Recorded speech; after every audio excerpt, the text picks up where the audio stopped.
جی بسم اللہ الرحمن الرحیم۔ غسل کی 3 اقسام ہوتی ہیں، کبھی تو یہ فرض یا واجب ہوتا ہے، کبھی سنت ہوتا ہے، اور کبھی اس غسل کا کرنا مستحب ہوتا ہے۔ فرض یا واجب کا مطلب یہ ہوتا ہے کہ اگر وہ غسل نہ کیا جائے تو انسان عبادات کے لائق ہی نہیں ہوتا۔ سنت کا مطلب یہ ہوتا ہے کہ وہ غسل کرے گا تو باعث فضیلت ہے، اس کو ثواب ملے گا، ہاں اگر ترک کیا تو شریعت اس کو ناپسند رکھتی ہے۔ اور جہاں غسل کرنا مستحب ہوتا ہے اس کا مطلب یہ ہوتا ہے کہ غسل کریں گے تو ثواب پائیں گے، لیکن اگر کوئی جان بوجھ کر بھی اس مقام پر غسل کو ترک کر دے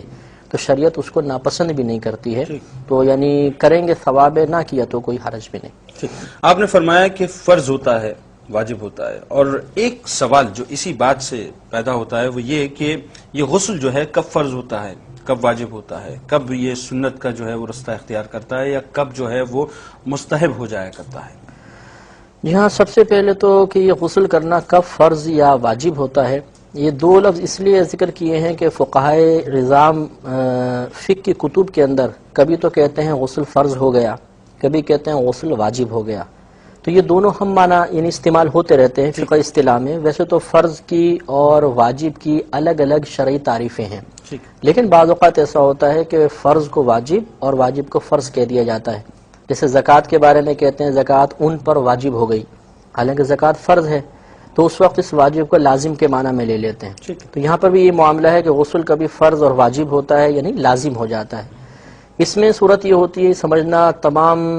عاقل بالغ مسلمان مرد و عورت کے لیے بہت ضروری ہے یہ مسئلہ کہ غسل جو واجب ہوگا وہ جاگتے میں ہوگا یا سوتے میں ہوگا۔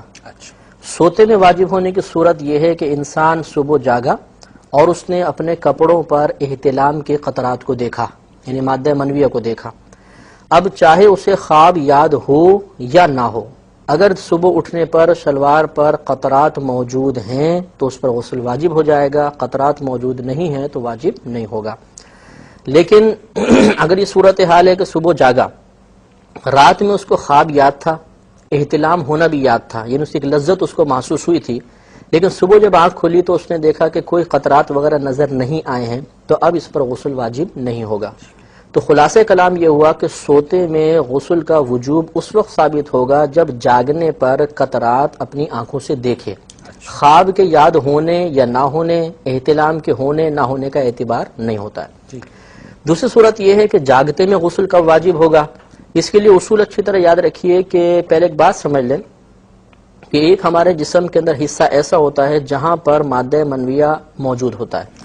جب انسان پر شہوت غالب ہوتی ہے تو یہ مادہ منویہ اس مقام سے چلتی ہے، تو انسان کو شہوت بہت شدید محسوس ہونے لگتی ہے اور بہت زیادہ لذت محسوس ہوتی ہے، اور پھر جب یہ باہر نکلتی ہے تو مزید اس کو لذت محسوس ہوتی ہے۔ تو اب خلاصہ کلام یہ ہوگا جاگتے میں غسل اس وقت واجب ہوگا، اس کی کچھ صورتیں ہیں اور کچھ صورتوں میں نہیں ہوتا۔ مثلا پہلی صورت کہ اپنے مقام سے شہوت کے ساتھ جدا ہوئی اور شہوت کے ساتھ ہی باہر نکل گئی، اس صورت میں غسل واجب ہو گیا۔ دوسری صورت یہ ہے کہ اپنے مقام سے شہوت کے ساتھ جدا ہوئی لیکن بغیر شہوت کے باہر نکلی، اس صورت میں بھی غسل واجب ہو جائے گا۔ تو خلاصہ کلام ان 2 صورتوں میں یہ بنا کہ اپنے مقام سے شہوت کے ساتھ جدا ہونا شرط ہے اور دوسرا اس کا باہر نکلنا شرط ہے۔ اب باہر نکلے وہ شہوت کے ساتھ یا بلا شہوت، غسل واجب ہو جائے گا۔ تیسری صورت یہ ہے کہ اپنے مقام سے جدا ہوئی بلا شہوت کے، لیکن باہر شہوت کے ساتھ نکلی، اور یہ کوئی نادر صورت ہوگی، اس صورت میں غسل واجب نہیں ہوگا کیونکہ شرط یہ تھی کہ اپنے مقام سے شہوت کے ساتھ جدا ہو۔ چوتھی صورت یہ ہے کہ اپنے مقام سے بلا شہوت چلی اور باہر بھی بغیر شہوت کے نکلی، اس صورت کے اندر بھی انسان پر غسل واجب نہیں ہوگا۔ اس صورت کو کیا کہا جائے گا؟ مطلب یہ مثال کے طور پر اس نے وزن اٹھایا اور وزن وغیرہ اٹھنے کی وجہ سے اس کے مادہ منویہ کے قطرات نکل گئے، اس صورت میں وضو ٹوٹے گا، غسل اس کے اوپر واجب نہیں ہوتا ہے۔ ٹھیک ہے۔ پانچویں صورت یہ ہوتی ہے کہ اپنے مقام سے شہوت کے ساتھ نکلی لیکن بدن سے باہر نہ نکلی، یعنی یہ محسوس ہوا کہ تھوڑی دیر بعد احتلام ہو جائے گا لیکن کسی سبب سے وہ احتلام کے قطرات اندر ہی رک گئے، باہر نہیں نکلے، فوراً باہر نہیں نکلے، تو اب بھی غسل واجب نہیں کیونکہ باہر نکلنا بھی شرط تھا۔ اور چھٹی صورت یہ ہے کہ اپنے مقام سے شہوت کے ساتھ جدا ہوئی، فوراً تو باہر نہیں نکلی لیکن 10-15 منٹ بعد مثلا انسان پیشاب کرنے کے لیے گیا تو پیشاب کے ساتھ احتلام کے قطرات باہر آئے، اچھا، تو یہ اسی شہوت کے ساتھ جدا ہونے والی مادہ منویہ کہلائے گا اور اس کی وجہ سے اب غسل واجب ہو جائے گا۔ تو خلاصے کلام یاد رکھنے والا یہ ہے کہ جاگتے میں غسل اس وقت واجب ہوتا ہے جب مادہ منویہ جسم میں اپنے ٹھکانے سے شہوت کے ساتھ جدا ہو اور جسم سے باہر نکل جائے۔ اس میں مفتی صاحب اس بات کو کنٹینیو کروانا چاہوں گا میں آپ سے، لیکن ایک بڑا امپورٹنٹ سوال پیدا ہوتا ہے کہ 4 مادے ہیں انسان کے جسم میں، تو یہ پھر کیسے پتہ چلے گا کہ یہ مادہ منویہ ہے؟ جی ہاں، یہ میں عرض کرتا ہوں کہ پہلے ان 4 مادوں کی تفصیل ہو جائے کہ مثال کے طور پر جو مرد کی شرمگاہ سے جو چیزیں نکلتی ہیں ان میں ایک تو پیشاب ہوتا ہے، ٹھیک ہے، دوسرا مزی ہے، تیسری ودی ہے اور چوتھی منی ہے۔ پیشاب تو سب تقریباً جانتی ہیں۔ اب منی اسے کہتے ہیں کہ گاڑھا مادہ ہوتا ہے، جب یہ بدن سے نکل جاتا ہے تو انسان کی شہوت ختم ہو جاتی ہے اور جو ایک طبیعت میں جوش کی کیفیت ہوتی ہے وہ بالکل ٹھنڈی پڑ جاتی ہے، اس کو مادہ منویہ کہتے ہیں۔ اور یہ قانون قدرت ہے کہ مادہ منویہ سے پہلے قدرت ایک پانی کو جسم سے خارج کرواتی ہے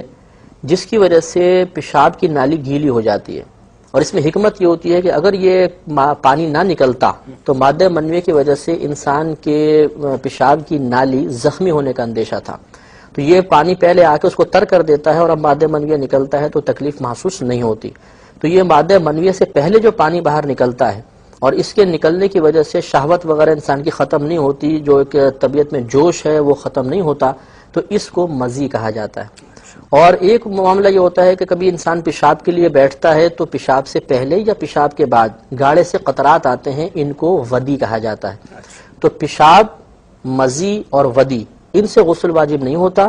منی سے غسل واجب ہوتا ہے، اور وہ بھی جو واجب ہوتا ہے اس کی صورتیں آپ کی خدمت میں عرض کر دیں کہ سوتے میں قطرات دیکھے گا تب ہوگی، اور جاگتے کے اندر اپنے مقام سے شہوت کے ساتھ جدا ہو اور جسم سے باہر بھی نکل جائے، اس کے بعد غسل واجب ہوگا۔ ٹھیک، اور کب سنت اور کب مستحب ہوتا ہے؟ جی ہاں، کب سنت ہے؟ مثال کے طور پہ عیدین کے لیے غسل کرنا سنت مبارکہ ہے، جمعے کے لیے، اس کے علاوہ میدان عرفات میں ظہر کے بعد غسل کرنا یہ بھی سنت ہوتا ہے، اور مستحب جیسے میت کو غسل دینے کے بعد پھر غسل کرنا غسال کے لیے یہ مستحب قرار دیا گیا ہے۔ اس کے علاوہ کوئی گالی نکل گئی، کوئی بدبودار جگہ پر آدمی کا ہاتھ وغیرہ لگ گیا یا بدن پہ کوئی نجاست وغیرہ گر گئی تو فقط دھونا بھی کافی تھا، لیکن اس وقت غسل کر لینا مستحب ہوتا ہے۔ اچھا، یہ فرمائیے کہ غسل کی فرضیت کا قرآن سے کوئی ہمیں ثبوت ملتا ہے کیا؟ جی ہاں، الحمدللہ، اللہ تبارک و تعالی نے ارشاد فرمایا ان کنتم جنبا فطہروا، یہ امر کا صیغہ ہے کہ اگر تم حالت جنابت میں ہو تو تم خوب پاک ہو جاؤ، فطہروا مانے خوب پاک ہو جاؤ، تو اس سے غسل مراد ہے۔ یہ قرآن سے ثابت ہے کہ جب انسان ناپاک ہوگا تو غسل کرنا اس پہ فرض ہو جائے گا۔ اچھا، جو طریقہ کار ہے اس کا غسل کرنے کا، کیا وہ بھی قرآن ہی سے ثابت ہے؟ وہ قرآن سے تو ثابت نہیں ہے، قرآن ایک ایسی عظیم کتاب ہے جس نے مختلف چیزوں کے طریقے اجمالی طور پر بیان کر دیے ہیں، یا طریقے بیان نہیں کیے تو ان کا حکم بیان کر دیا ہے، اور اس کے ساتھ تلقین ارشاد فرما دی کہ لقد کان لکم فی رسول اللہ اسوۃ حسنہ، کہ تمہارے لیے ان نبی کریم صلی اللہ علیہ وسلم کی زندگی میں بہترین عملی نمونہ ہے۔ اور ایک مقام پہ ارشاد فرما دیا کہ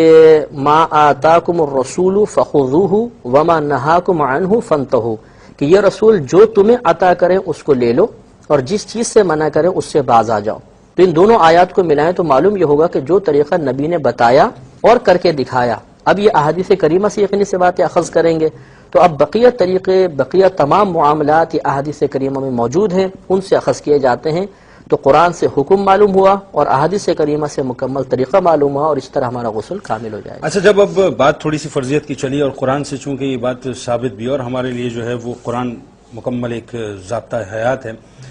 اس ضابطہ حیات نے جو ہمیں انڈیکیشنز دی احادیث سے، جیسا کہ آپ نے فرمایا کہ وہ ہمیں مکمل طور پہ جو ہے وہ ثابت ہوتی ہوئی نظر آتی ہیں، کتنے فرائض غسل میں ہیں جو ہمیں باقاعدہ جو ہیں جس کو ہمیں اپنانا چاہیے؟